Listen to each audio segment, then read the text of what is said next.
Recover. And this is Ericka Mizuta, owner, CEO, and doctor of physical therapy for Recover.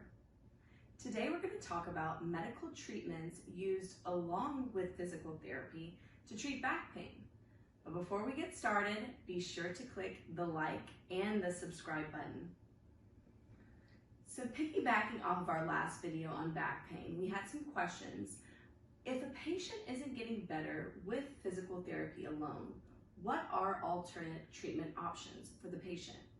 So the number one treatment option is going to be, it's usually going to be exercise. But sometimes patients have so much pain that they cannot exercise.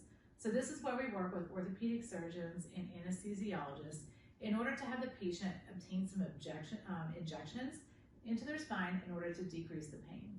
So the number one is going to be an epidural, which is an injection into the middle of the spine, or it could be on either side. But it basically helps to get rid of back pain and leg pain, which will allow the patient to then do their exercises.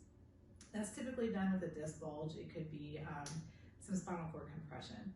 Now, sometimes a joint is an actual issue, and so there are injections that patients can do into the joints called a facet injection, and that's going to help relieve pain from arthritis. There could be a lot of arthritis buildup that's pinching the nerve, which also causes leg pain. If that injection is successful, it's only temporary, and so sometimes patients will go in and have a radiofrequency ablation, which is where they actually burn the sensory part of the nerve with a radiofrequency. It can be a more long-term option so the patient can then do their exercises. And when would a patient know if they need back surgery? So there's a couple of things that we look for that are a need for immediate back surgery, which are going to be loss of bowel or bladder function. If a patient can't control their bowel or bladder, they're going to need to go immediately to the ER. Now, it also could be foot drop when they're walking and their foot is slapping down on the ground and they have no control of it. That also could be a medical emergency and they need to actually have surgery. Now, I will see patients that do have those problems and they still come to physical therapy, but it's because it's a lesser degree. They've lost a little function, but not all of it. But sometimes patients will need spine surgery because they have an offset of their spine. So typically the vertebrae are stacked on top of each other. And if they shift forward or backward, it can cause spinal cord compression. They may need to have a fusion. A lot of those patients go to physical therapy first though, and if it fails, then they'll end up having the surgery.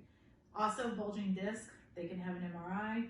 Usually the typical disc bulge is going to be smaller, 2-3 millimeters, but I've seen ones as large as 10 to 12, and that disc is bulging directly into the spinal column, and then they're having a lot of symptoms in their legs, and or it could be their arms if it's their neck. So those patients may need to go have a surgical intervention done before they do physical therapy because it's just too painful.